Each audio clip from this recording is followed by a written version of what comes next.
Hello friends, நான் உங்க postman. மக்களவை தேர்தல் வரப்போகுதுங்க. எடப்பாடி பழனிசாமி இருக்காருல்ல, அவர் ஒரு பெரிய மாஸ்டர் பிளான் போட்டு வச்சிருக்காருங்க. அது என்ன பிளான்னு நான் சொன்னா கூட நீங்க நம்ப மாட்டீங்க. எடப்பாடி பழனிசாமி என்ன நினைக்கிறாருன்னா, நம்ம தமிழ்நாட்டில் இருக்கிற கிறிஸ்டின், முஸ்லிம் இவங்க 2 பேத்து ஓட்டை எப்படியாவது நம்ம வாங்கிடணும்.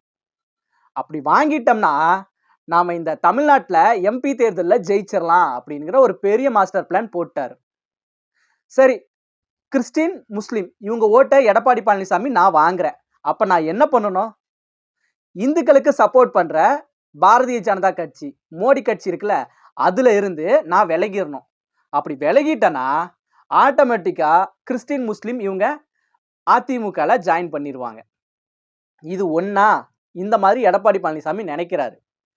ரெண்டாவதா, இப்போ நம்ம தமிழ்நாட்டில் ஆண்டுட்டு இருக்கிற திமுக கட்சி இருக்குல்ல, இந்த திமுக கட்சி இங்க சென்னையில இருந்து திருவள்ளூர்ல மிக்ஜாம் புயல் அடிக்குது. பெரிய புயல்.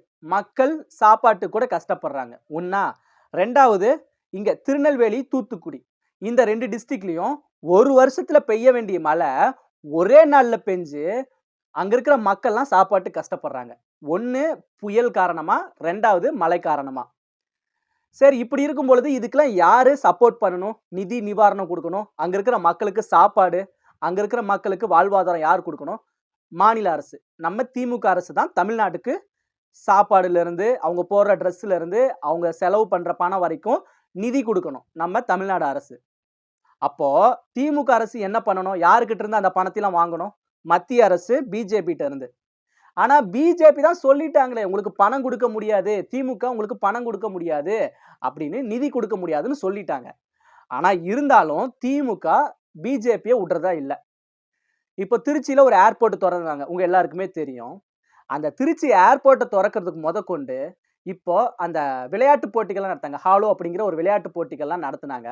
அது வரைக்கும் பிரதமர் நரேந்திர மோடியோட தலைமையில தான் இது எல்லாத்தையுமே ஓபன் பண்ணணும் அப்படின்னு மாநில அரசு, திமுக அரசு வந்து பிஜேபிய, மோடிய ஒரு கைக்குள்ள கொண்டு வந்தாங்க. சரி, உங்களுக்கு தான் நிதியே கொடுக்க முடியாது அப்படின்னு பிஜேபி அரசு சொல்லிடுச்சு. ஏப்பா மோடி விட மாட்டேன்றீங்க அப்படின்னு ஸ்டாலினை பார்த்து கேட்குறாங்க. இல்ல, எங்களுக்கு அவரோட கூட்டணி வேணும் அப்படின்னு ஓப்பனா சொல்லிட்டாரு ஸ்டாலின். சரி, உடனே எடப்பாடி பழனிசாமி ஒரு பெரிய பிளான் பண்றாரு. அது என்ன பிளான்னா, எப்படியாவது இந்த பிஜேபிக்கும் திமுகவுக்கும் ஒரு கள்ள தொடர்பு இருக்கு அப்படிங்கிற ஒரு குண்டை தூக்கி போட்டோம்னா மக்கள் நம்பிடுவாங்க. மக்கள் நம்பிட்டாங்கன்னா இந்த முஸ்லீம், கிறிஸ்டின் இருக்காங்க பாத்தீங்களா, அவங்க ஆட்டோமேட்டிக்கா அதிமுகவுக்கு வந்துருவாங்க அப்படிங்கிற ஒரு பெரிய பிளான் பண்ணி இந்த இந்த கள்ள தொடர்பை வெளியே சொல்லிடணும் அப்படிங்கிற ஒரு பெரிய பிளான் பண்றாரு. மூணாவதா, எடப்பாடி பழனிசாமி இருக்காருல்ல, அவர் இன்னொரு மாஸ்டர் பிளான் பண்றாரு. அது என்னன்னா, இந்த இந்துக்கள், சாரி, இந்த முஸ்லீம், இந்த கிறிஸ்டியன் இவங்க 2 பேர்த்து ஓட்டை வாங்குறதுக்காக கோயம்புத்தூர்ல போன மாசம் கரும்தாம்பட்டி இருக்குல்ல, நம்ம ஏரியா கரும்தாம்பட்டி, அந்த கரும்தாம்பட்டியில பாத்தீங்கன்னா இந்த கிறிஸ்டியன் இருக்காங்க பாத்தீங்களா, கிறிஸ்டியன்லாம் இப்போ நிறைய பேர் வந்து மதம் மாறிடுறாங்க, இந்துக்களாவோ முஸ்லீமாவோ மாறிடுறாங்க. அந்த இழந்து போன கிறிஸ்டியன்களை மறுபடியும் கிறிஸ்துவ மதத்துக்கு கொண்டு வர ஒரு மாநாடு நடத்துறாங்க. அந்த மாநாட்டிலையும் எடப்பாடி பழனிசாமி கலந்துக்கிறாரு. அப்போ கிறிஸ்டின் ஓட்டு வந்துரும்ல, அந்த ஒரு பிளான். ரெண்டாவது, இஸ்லாமியர்கள் இருக்காங்கல்ல, முஸ்லீம், அவங்களும் பிரம்மாண்டமா ஒரு மாநாடு நடத்துறாங்க. அந்த மாநாட்டிலையும் எடப்பாடி பழனிசாமி கலந்துக்கிறார். அப்போ இஸ்லாமியர்கள், முஸ்லீமோட ஓட்டுகள் வந்து அதிமுகவுக்கு வந்துரும்ல அப்படிங்கிற ஒரு பெரிய பிளான். இந்த மாதிரி நிறைய பிளான் பண்ணி எடப்பாடி பழனிசாமி அவரு முஸ்லீம், கிறிஸ்டியன் இவங்க ஓட்டை வாங்குறதுக்காக பெரிய பிளான் பண்றாரு.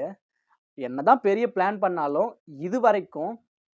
இதுவரைக்கும் பாத்தீங்கன்னா அதிமுகல முஸ்லீம், கிறிஸ்டியன் எந்த கூட்டணியுமே அதிமுக கூட ஜாயின் பண்ணவே இல்லை.